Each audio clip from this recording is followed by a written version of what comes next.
My name is Tony. I'm an alcoholic. It says here there's a light. Okay. There's it. My name is Tony. I'm an alcoholic. It's good to be here. It's a privilege to be here, as it is at every Alcoholics Anonymous meeting. It's certainly a privilege to be asked to speak at a Pacific Group meeting. I want to thank Marilyn for asking me. I want to thank Clancy for the Pacific Group. I don't know if I got the billing right, but what is it like? What happened and what is it like now? Well, I drank for 15 years, which is not long compared to some drinking stories I've heard, but it was long enough for me, and I suffered enough pain at the end to stop, but to get help. As you can tell by my accent, I'm from across the water. I'm Welsh. There's a very good reason to be an alcoholic. The Celtic disease. That's what I heard when I first came into Alcoholics Anonymous. And what happened was that ever since I was a little child, from the age of 4, I just fill you in about my background. When I was 4 years of age, born in South Wales, my first memories of school convinced me that I was on the wrong planet. I certainly didn't know what anyone was talking about. I had no friends, no school kid friends. I was the source of worry to my parents, especially my father. I was the only child. My father used to say to my mother, there's something very wrong with this boy, which is not the best foundation for mental health or confidence. He didn't mean any harm by that, but that's what he said. And I can remember lying in bed when I was a kid and listening to my father next door whispering to my mother or talking about me. So I didn't have much confidence in myself. And I used to sit at the back of the class in school with my mouth open. I didn't know what they were talking about. And that stayed with me right up through all the years, through my adolescence, which is a painful time, as it is for everyone, through my adolescence, through my early adulthood, if I ever reached early adulthood, right up until that first night in Pacific Palisades meeting on December 29th, 1975. And I sat in that big room, and a man called Chuck C. got up there to speak, and I realized that I was not alone and that I'd somehow come home. I didn't take that in intellectually. I understood intuitively, down in my gut, that I'd arrived home, that something had happened to me, that something significant had happened to me to change my life. Now, it sounds very simple, but that is exactly what happened. And it changed my life. When I left school, I had no future at all. By a series of accidents, I sort of stumbled into the acting profession. I became an actor, and I thought that would fix me. And I thought that if I could work hard and really achieve success, then I would be fixed. The feelings inside me would go away. And of course, there were moments when they did seem to have receded. In about the early 1960s, I started drinking in a real alcoholic way. When I was doing my military service or draft, I didn't get into any trouble with booze. When I started drinking in the early 1960s, it was the beginning of a rapid descent into what I can describe as hell. And I worked in my profession. I became a successful actor early on. I always worked. I was very little unemployed. But I worked harder than I was necessary, really. I used to be ahead of everyone 3 hours. I used to get to rehearsals 3 hours ahead of everyone else, 7 o'clock in the morning, so that I could beat everyone at the game, so that I knew all my business. I knew everything that was meant to be known, that nobody could cross me, and especially directors, anyone in authority could even look at me in an odd way. I get them. And I knew my stuff. I knew what I was talking about. Well, so I thought. I knew a lot. But it was killing me. And I started getting quite successful in my job, and the feelings got worse and worse and worse. I don't want to dwell on that side of my life, because that's something that was all part of it. But a lot of extraordinary things started happening. In 1974, one of my big dreams was to come to America. And I came to New York to do a play, and I discovered the magic of the American bar. And they don't close like they do in England. And I'd also discovered tequila. I'd been in America about a year before, here in California, and I discovered tequila. And I loved tequila, and it did things to my brain which really were a warm-up for this program. I went back to England in 1974, early 74, and I used to watch television, and I knew I was coming back to America to do this play. And I used to watch television, and I used to watch programs like Starsky and Hutch, and I remember saying to my wife once, looking at one of these films, I said, I bet they all drink tequila. And she, not being an alcoholic, gave me one of those strange looks that they give you. Uh-huh. She's one of those very peculiar ones, you know. She drinks a glass of wine regularly at 6 o'clock every night, pours the rest of it down the drain. Sometimes she pours it back into the bottle if she's poured too much. She smokes 2 cigarettes a day and doesn't inhale. I don't know what the problem is, but she's very, very strange. She's not an alcoholic. And I appreciate that, because that's the way she is. And I have friends who are not alcoholics, and they still are a puzzle to me. Old friends. I've got friends 30 years standing, and we go out to dinner sometimes, and my wife and his wife, and they have a half bottle of wine between them. And when the waiter comes and they taste it, my wife usually does the tasting. She's the expert, and she swirls it around in her mouth. I thought, what the hell is she tasting? And then she looks at the way she is a bit nutty. Yes, I think that's going to be out. They leave it. They leave it. Very odd. But anyway, 1974, 74, I came back to America. I came to New York, and I couldn't wait to get to those bars. And I started my job. I started rehearsing, and I turned up at my first rehearsal. There was a party the night before the first rehearsal day, and I turned up smashed, drunk, out of my mind and insane, and I told the playwright what was wrong with this play immediately. I told everyone else what was wrong with them. There was one woman in that party who was an alcoholic, and was a member of AA, and she looked at me with one of those AA smiles. Her name is Mary, and I think it is because of her, for the grace of God and Mary, who really saved my skin, because she didn't lecture me, she just smiled at me a lot. And she knew I was a full-blown alcoholic as soon as she met me. We started rehearsals, and the play opened. It was a very successful play, and she used to keep an eye on me, but she never told me anything about alcoholism. Other people pointed her out to me, and they said, Mary's an alcoholic. She's a member of AA. Scar, poor woman. I said, is that why she smokes so much? Because she'd have to smoke to stop herself going crazy. And they said that she doesn't drink anymore. What they were doing, they were feeding me with this information. And one night I took her out for a drink over in the pub or the bar, whatever, and I didn't try to force a drink on her, but I knew that she was an alcoholic. And I asked her a few questions. And then things got worse for me towards the end of my run in New York in 1975. I was very, very ill one night, and I'd been smoking a bit of grass. Booze was my thing, but I was very drunk one night, and I'd been smoking Acapulco Gold, whatever that is. And the CIA and the FBI were after me, and so I asked Mary, I said, listen, can you take me out tomorrow? Can we talk? Because I'm in bad shape. She said, yeah. So we went out for lunch next day, and she told me all about alcoholism. She told me all about this program. But in a very, very simple, insulting way, she said, if you don't take the first drink, you can't get drunk. Which was very insulting to my intelligence. And she said it's like getting on a subway from Park Avenue and going all the way down to the Bowery. So you can get off any stop you like. I thought, what the hell is she talking about? She's like an elevator going from the top floor to the basement. You can get off at any floor you like. I thought, what's she painting these pretty pictures for me? I said, I know that. She said, would you like to come to a meeting? I said, no.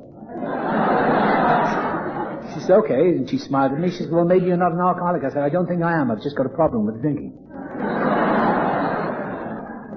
So I stayed dry for 6 weeks, and it was okay, and I felt quite comfortable. It's one of those deceptive things, as the devil got into me. I stayed dry for 6 weeks, and I really felt okay. I didn't want to drink.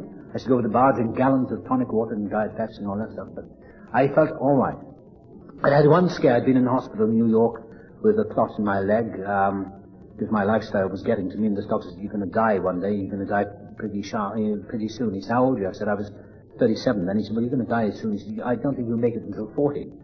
And I got out of hospital, and that didn't scare me. I went back to the booze, I went back to drinking, I went back to everything else. But anyway, I got those 6 weeks dry under my belt, and the end of my last night in New York, went to a party, and I thought, well, I've got no problem with this now, because obviously I'm not an alcoholic. I've been able to handle it, and I poured into my Diet Coke or whatever it was, vodka or tequila, whatever it was, I can't remember. And that was the beginning of, I don't remember much about that night. I remember nothing, in fact. Next day I got on the plane and came out here to California. June 30th, 1975. And I stayed dry for a few more days. I was so shocked and disgusted with myself, because I thought, well, you know, there's something wrong with me. But I stayed dry, and I started work on a television thing. I was up at the beach here, Malibu, and I saw this actress who said, would you like a drink at the end of my first day's work? And I said, no, I better go home because I think I've got a problem with it. She said, well, she's, you know, just one. It's only 5:30. I said, what is it? She said, tequila. And she had one of those coffee cups, polystyrene cups, you know, and I could hear the ice rattling around. And then I said, well, just one. And 6 months later, I woke up in AA. And that was the worst drinking of 6 months of real hell. I started hallucinating. I spent time up on Trancas Beach. I didn't know where I was most of the time. I started talking to the sea, and it started talking back to me. And I really did hear voices, and I started having quasi-religious experiences, which is very strange because I was an agnostic. And I saw visions. I really did see visions. I went out of this trailer home one night up in Trancas. I think it was up in Trancas. No, Paradise Cove it was. And Paradise Cove. And I walked out. And I came back in and I said to these people in this trailer, I said, I've just been through the Milky Way. I said, Because I looked up at the stars and they came right down to me. I thought I'd been touched by God. And I was in hell. And what happened to my wife left me. She went back in Christmas 1975, back to England to let me die and get on with my life or whatever I was choosing to do. She didn't know what was up. She didn't know what was going to happen. She'd had enough. She was tired and exhausted, and she never nagged me. She was born for Al-Anon, but she never nagged me. She never said anything. She never got in my way. She used to cry sometimes quietly on her own. That used to really get to me. She went back Christmas 75, and I went off to Arizona in a blackout, and I stayed in some hotel down there.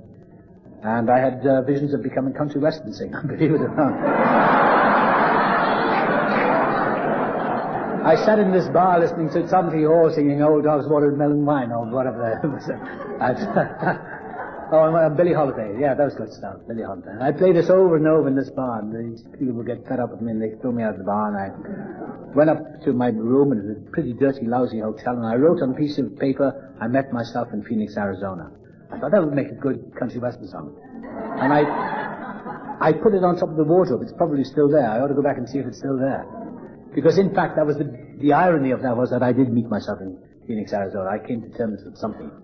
And I got back on December 27th. I drove back. My poor car was wrecked because I, sort of speeded back, and I was falling asleep at the wheel and all that was going on. I got back to my apartment in West, Wilshire Boulevard. And it was the loneliest Saturday night that I've ever spent, December 27th. And I went down to the Beverly Glen Market, and I bought my bottle of tequila and orange juice, and whatever I was going to do, I was going to just drink myself into the ground or dead. I didn't want to go on. I was so tired, and I was so fed up with myself and sick to death with myself. And as I was standing in the lineup, waiting to pay the cash at the cash register, this woman was standing in front of me, and she said to the man behind the desk, she said, it's a disease now, alcoholism. And I thought she'd been planted there.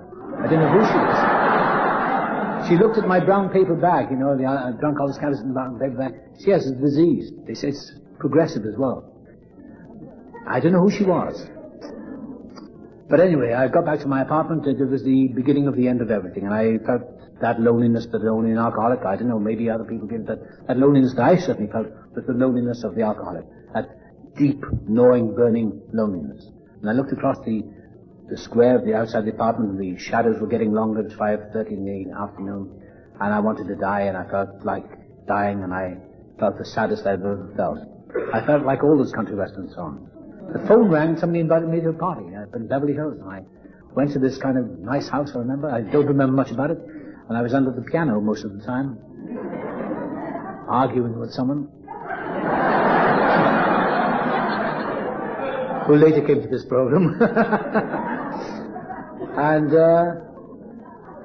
Somebody said, I think it's time you went home, and my agent was there, and I stood on the doorstep of this house, and I said, somebody's stolen my car. He said, no, they haven't stolen it. He said, you drove up here, and then you drove off. He said, we came and got you. Don't you remember? I said, no. Well, you left your car outside your apartment in the middle of the street, with the radio on and the lights on. You don't remember? I said, no. I said, I know one thing, I'm an alcoholic and I need help. Desperately, I said, I'm finished. And what had happened at that moment, as I stared up the eucalyptus trees outside this house, it all flashed before me.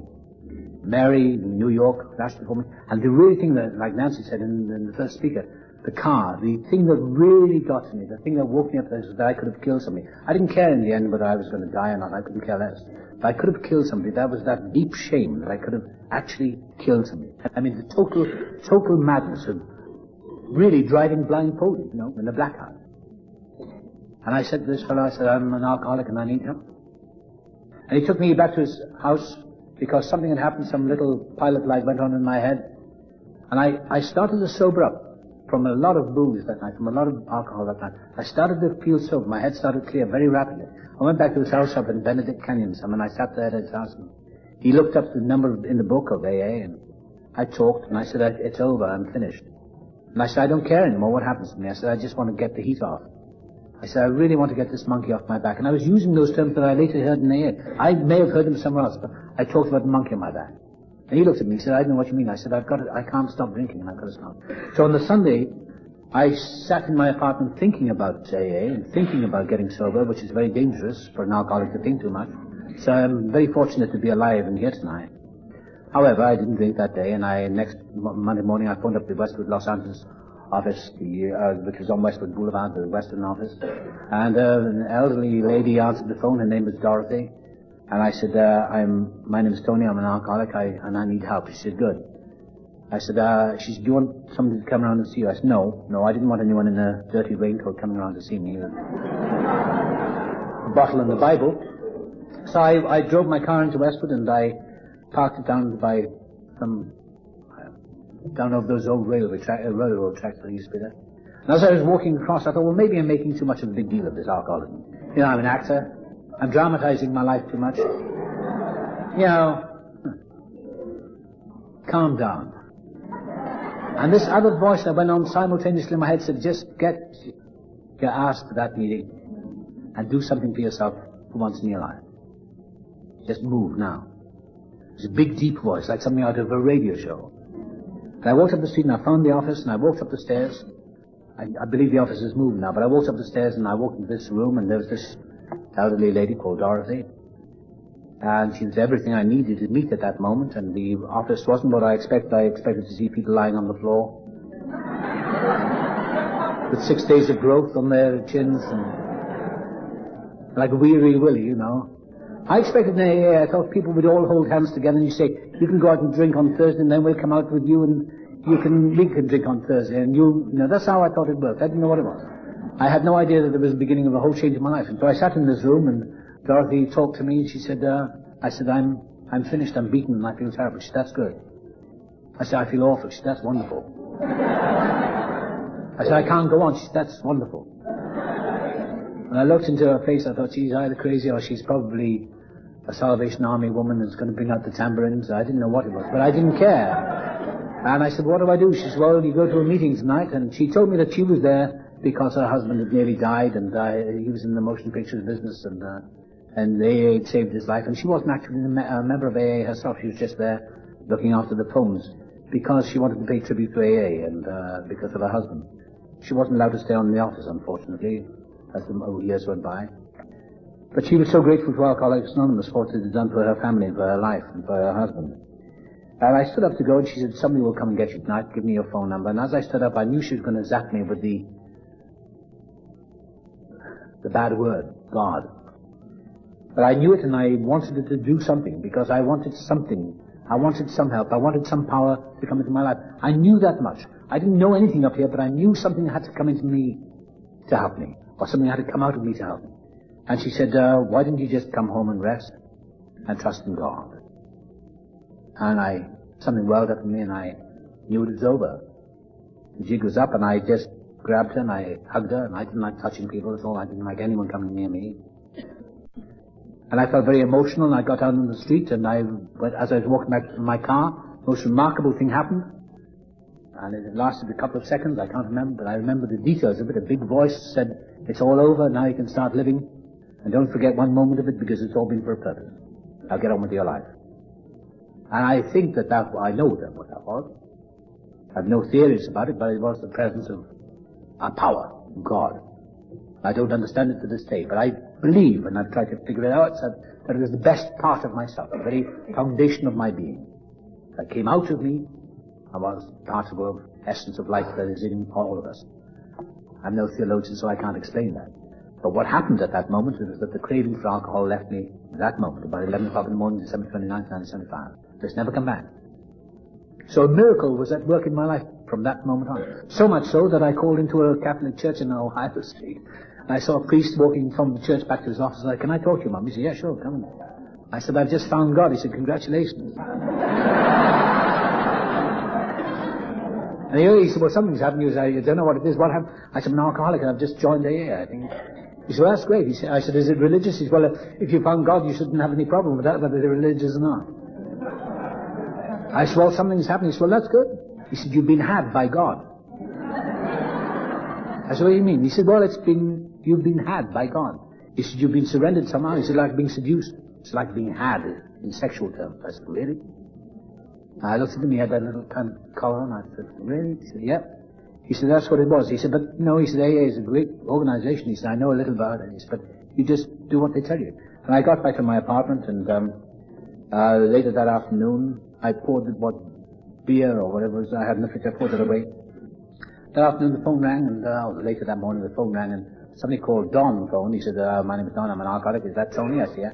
So I hear you need help. I said, "Yeah." He said, "Have you had a drink?" I said, "No."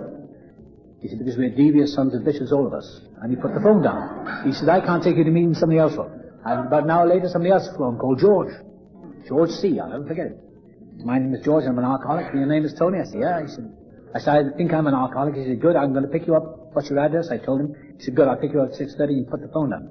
I said, "Damn, I can't stop him coming now because I've got to go." The cunning mind is still working, you see. I still wanted a way out, but I knew it was over. I knew I had to go through this. At 6:30 that night, the bell rang downstairs, and I went down, and there was George. He was everything I expected. A light blue jacket on. He smelled of aftershave lotion, and he looked like a Southern Baptist. And he had steel grey hair and crooked teeth, and he had his girlfriend with him. She chewed gum. She said, "Hi, honey."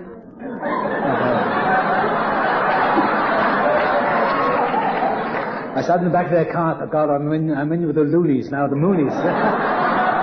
So he drove up over the sunset, and I could see the back of his grey head, and he talked about the ego, and he never shut up for the whole journey. He talked about bottoming out. I didn't know what he was talking about. But I knew something now, and I could smell this aftershave lotion. I thought, I'm really in with the crazy people now, but I don't care. I'll do anything they ask me to do. I don't care anymore. We put in the car park of the Pacific Palisades group. That's a big meeting out there. That's my home group, although I live in London now. And as I got out of the car, there was an elderly fellow walking ahead, and he was an actor I'd worked with. He was quite an old man. And he was walking ahead down into the main meeting, and I said to George, what's he doing here? He said, "He's an alcoholic." I said, "Is he really?" I said, "I just worked with him." He said, "Well, he's an alcoholic like you." So I went down, and Bob was in the room, and somebody came up to me. A woman has introduced me, and her name was Laverne, and George said, "This is Tony. He's got 24 hours. She said, "That's fantastic," and she jumped all over me. I thought, this is promising.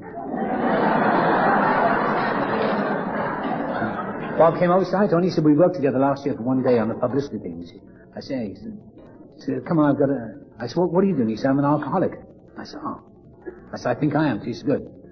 And I went and sat down, and this old actor came. He said, "Hello, Tony." He said, "How are you?" He said, "I've got a chair waiting for you. I'm glad you made it." He knew. I said, "Did you know?" He said, "Yeah, I knew you were an alcoholic, all right."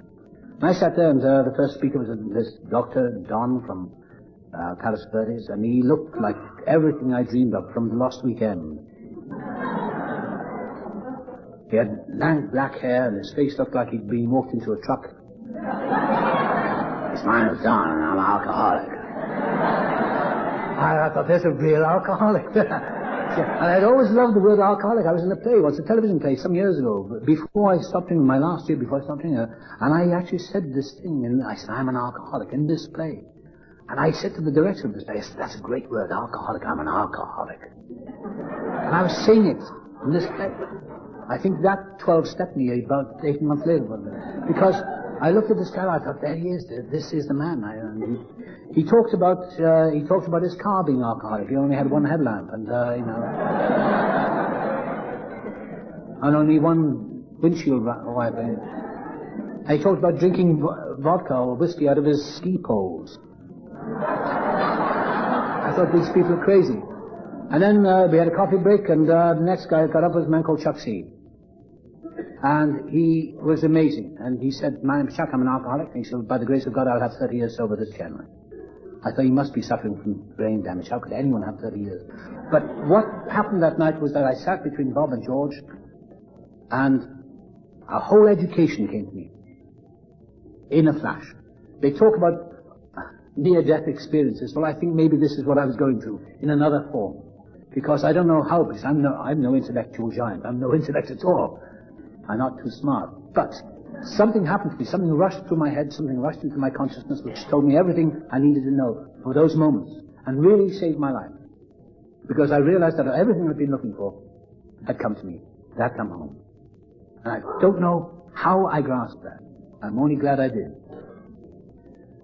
That I'd come home. And I needn't get my act together. Because I've been trying to get my act together all my life. And Chuck C. said that night, he said, he was brought up to outsmart everyone and outwit everyone, and he ended up in the squirrel cage. My father said that to me, God rest his soul. My father was an alcoholic, I believe. And he said, outsmart them before they can outsmart them. You get them before they can get you. Don't trust anyone. And my father said all those things, but he never acted like it. He was a big softy, like all alcoholics are. But he tried to be tough, and he tried to make me tough. And I wasn't. I was a big softy. I was just mush inside. And after the meeting, I looked for my checkbook. I thought, I've got to pay these people. Because I now knew that I was absent. That absent from me was the craving to drink. Something had happened in that one night. Now, being a quick study in many ways, I thought I'd better not trust this too much. I was taken over after I met Chuck C. And he said, I introduced him, and he said, he was told that I had 24 hours on a sober day. He put his arms on my shoulders. He said, you just keep coming back. He said, because we get better than better. He said, we are suffering from a seemingly hopeless disease. We get better than better. He said, God love you and all that. And gave me a hug and went on my way. Next night I was in 2+2 in West Los Angeles, in Western Boulevard. And I saw God, His love, on the church window, from my little window. And that really put me off. And what really crucified me was the word hope. I got very depressed and I wanted to leave. And Bob, who was sitting here tonight, so he came back with me. He said, you don't have to leave. And he came back and sat with me and listened to me. He doesn't like my telling the story. But anyway, he helped me a great deal that night. He made me laugh. And I think within the end of my second week, I was at Rodeo and I heard Clancy speak. So in 2 weeks of sobriety, I heard Clancy and I heard Chuck C. And they had such impact on me that I realized that this was the best thing that could have ever happened to the person like me. And free. Not to pay for it. Most amazing education I've ever had. And the years have gone by, and the days have gone by, and they've turned into months and years. I don't know how this works. I know that it works extremely well. But it is like the kingdom, I guess, that we've been looking for in peace and spirit. I don't understand it.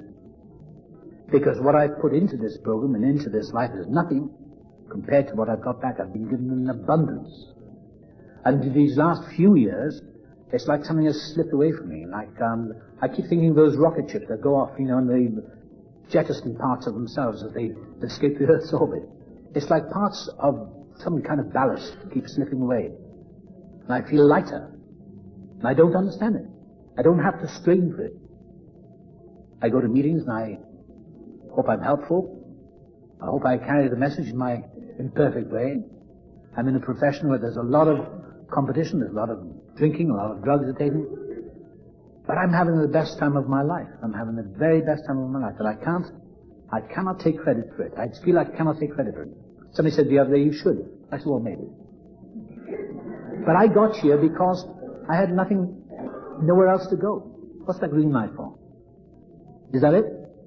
No. I had nowhere else to go. And I came to America in 1974 looking for fame, fortune, and a big pot of gold. And I ended up in Alcoholics Anonymous. Much to my surprise, it's the last place I ever intended to come to. So it's been an amazing journey. And the weird and peculiar thing I get about my life now, in a strange way, and I can't really describe it, is that in a strange way it's none of my business. I get out of bed in the morning and I'm not a deeply religious person. I don't know what I am. Sometimes I have a lot of doubts. Sometimes I think, well, maybe there's nothing there at all. But then I check out and I think, well, how have I stayed sober for 18 years? Through groups like Alcoholics Anonymous, the Pacific Group, through people like Clancy, through Chucksy, through Bob, through all of you. But how? So I don't analyze anymore. Try not to anyway. And just accept. Because I said to someone when I got sober, I said, why did it happen? They said, why not? So from my not very smart brain, that's a good enough answer. Why not? Scream like to stare him in the face. I don't really have much more to say, except that I'm immensely grateful. I don't want to go on talking because if I've run out of... I'm so grateful. This is the best thing that's ever happened to me. It's the best thing that's ever happened to alcoholics. And I go back over the years, and my spiritual home seems to be in Los Angeles. I live in England. That's okay. I come back here, and my car drives itself now. I know it so well here. It's just my spiritual home, really. And I see old friends here that I haven't seen for some years. So Clancy at the beginning. And it's like a whole history. What I find is incredible is the longevity, is the actual continuity. Continuity. I saw an old friend, Tommy, here today, and it's the continuity. So many of us could have died. And so many are dying at the moment not knowing what's killing them. And I'm glad that night when I was able to identify myself as an alcoholic, when I read those 20 questions and I got 19 of them right. And I cheered. I've identified the X factor. I've identified the brand mark. Drunk. And it's like a medal. And my drinking years are all part of my sobriety. I wouldn't have missed it. I don't want to go back there. But I wouldn't have missed it for the world because I've been given 2 lives. Not much more to say. Except I thank you very much. I thank Marilyn. I thank Clancy. I thank you all for a wonderful life. God bless you all. Thank you very much.